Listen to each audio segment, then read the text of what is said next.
Hello दोस्तों। आज मैं आप सबके लिए एक बहुत ही रोचक कहानी लेकर आई हूँ जिसमें भगवान विष्णु की माया, सत्य और भ्रम का रहस्य बताया गया है। आइए सुनते हैं कहानी को। कौशल नगर में गाधी नामक ब्राह्मण रहते थे। वे प्रकांड पंडित और धर्मात्मा थे, सदैव अपने में लीन रहते। इसी का फल हुआ कि उन्हें वैराग्य हो गया। सब कुछ त्याग कर तप करने चले गए। वन के किसी सरोवर में खड़े होकर वे तप करने लगे। गहरे जल में उनका केवल चेहरा ही बाहर दिखता था, बाकी शरीर पानी में रहता था। 8 माह की कठोर तपस्या के बाद भगवान विष्णु उनसे प्रसन्न हुए। आकर दर्शन दिए, वरदान मांगने को कहा। विष्णु जी को देख गाधी निहाल हो गए। कहा, भगवान, मैंने शास्त्रों में पढ़ा है यह सारा विश्व आपकी माया से ही रची गई है। वह बड़ी अद्भुत है। मैं आपकी उसी माया का चमत्कार देखना चाहता हूँ। तुम उस माया का चमत्कार देखोगे तभी उसे छोड़ोगे भी। विष्णु जी ने कहा और वरदान देकर अंतर ध्यान हो गए। गाधी ने तप करना छोड़ दिया, किंतु उसी सरोवर के किनारे रहने लगे। कंदमूल खाकर प्रभु के भजन गाते थे। इसी प्रतीक्षा में थे कब भगवान की माया के दर्शन होंगे। एक दिन गाधी सरोवर में स्नान करने गए। मंत्र पढ़कर पानी में डुबकी लगाने लगे। अचानक वह मंत्र भूल गए। उन्हें लगा जैसे वह पानी में नहीं कहीं और हैं। फिर उन्हें लगा जैसे वह सब कुछ भूलते जा रहे हैं। भूमंडल नामक गांव में चांडाल के घर उन्होंने जन्म लिया। उनका नाम रखा गया कटंज। कटंज बहुत ही सुंदर और बलवान था। युवा होने पर वह शिकार खेलने में बहुत ही होशियार हो गया। फिर उसका विवाह एक सुंदर कन्या से हुआ। उसके 2 पुत्री भी हुई। एक समय की बात है, उस गांव में महामारी फैल गई। महामारी भी ऐसी कि पूरा गांव ही उजड़ गया। कटंज की पत्नी और दोनों पुत्री भी महामारी में चल बसे। वह बड़ा दुखी हुआ। परिवार के शोक में उसने गांव छोड़ दिया।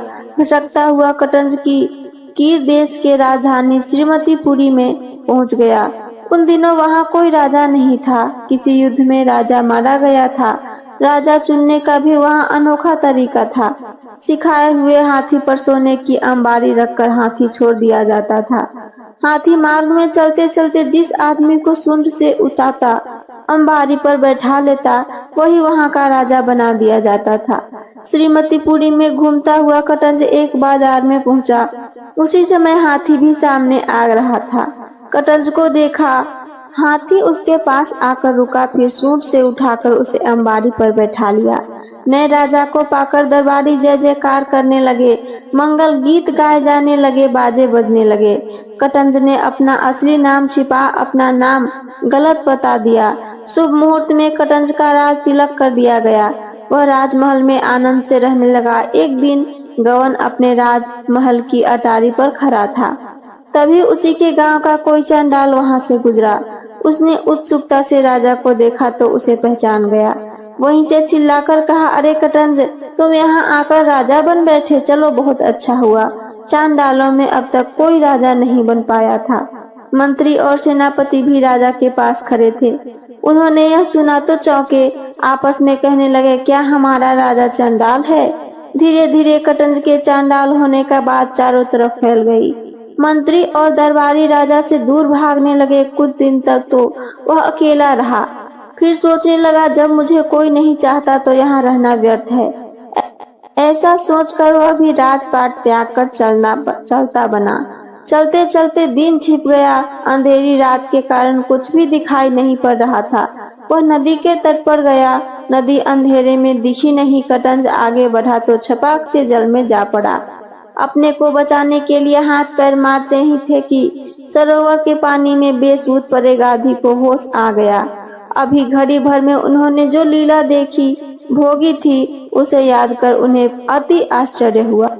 बस सोचने लगे, जब तप करते समय ऐसा तो कभी नहीं हुआ। भूला हुआ मंत्र भी अब उन्हें याद आ गया था। उन्होंने स्नान करके संध्या की आरती की, फिर पानी से बाहर निकल आए। फिर विचारने लगे, ऐसा तो सपने में भी होता है। हो सकता है वह सपना हो। उसी में मैं सब कुछ किया हूँ, भोगा हो। इस प्रकार की बातें सोचकर विचारते गांधी धीरे धीरे इस बात को भूलने लगे। कुछ दिन बीत गए। एक दिन उनके नगर का एक ब्राह्मण उधर आया। गांधी उसे बचपन से ही जानते थे। गांधी ने ब्राह्मण की आवभगत की, फिर पूछा, आप इतने दुर्बल कैसे हो गए? क्या किसी रोग ने आ घेरा है? भैया गांधी, आपसे क्या छुपाना, कुछ वर्ष पहले मैं तीर्थ यात्रा पर गया था। घूमता हुआ कीर देश जा पहुंचा। वहां बड़ा आदर सम्मान हुआ मेरा। मैं 1 माह तक वहीं रहा। एक दिन मुझे पता चला कि उस देश का राजा एक चांडाल है। फिर एक दिन यह भी खबर सुनी कि वह चांडाल नदी में डूब मरा। मुझे बहुत दुख हुआ। हृदय को ऐसी ठेस लगी कि मैं बीमार हो गया। बीमारी में ही अपने घर चल आया। इसी कारण मेरी यह बुरी हालत हो गई, ब्राह्मण ने बताया। सुनकर गांधी का सिर चकराने लगा। कुछ देर विश्राम करने के बाद ब्राह्मण चल दिया तो गांधी व्याकुल हो उठे। फिर उन्होंने भूली बातें याद उन्हें आ गई। उसी समय चल पड़े भूत मंडल गांव को खोजने। मार्ग जानते नहीं थे, किसी तरह पूछते हुए पहुँचे। वह गांव उन्हें जानना पहचाना सा लगा। फिर उस घर में पहुँचे जहाँ कटंज चांडाल रहता था। यह घर भी उन्हें परिचित सा लगा। वहाँ की हर वस्तु उनकी जानी पहचानी थी। वह चकराए, सोचने लगे, मैं तो इस गांव और घर में कभी आया नहीं, फिर ये मुझे परिचित से क्यों लग रहा है। इसके बाद गांधी कीरनगर की राजधानी पहुँचे। राजमहल में गए।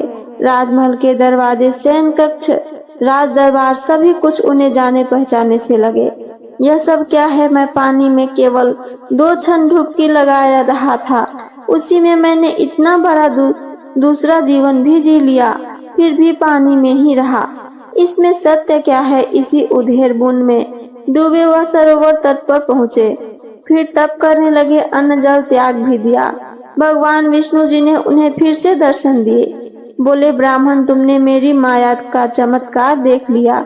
मेरी इस माया ने ही विश्व को भ्रम में ढका हुआ है।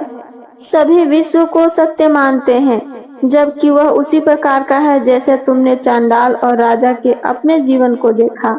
सुनकर गांधी की सारी शंका मिट गई। वह उसी क्षण सब कुछ त्याग कर तप में लीन हो गए। माया का प्रभाव। संसार में जो कुछ भी हो रहा है वह भगवान की माया का ही खेल है। हम इसे वास्तविक मान लेते हैं, लेकिन यह सब एक स्वप्न की तरह अस्थायी होता है।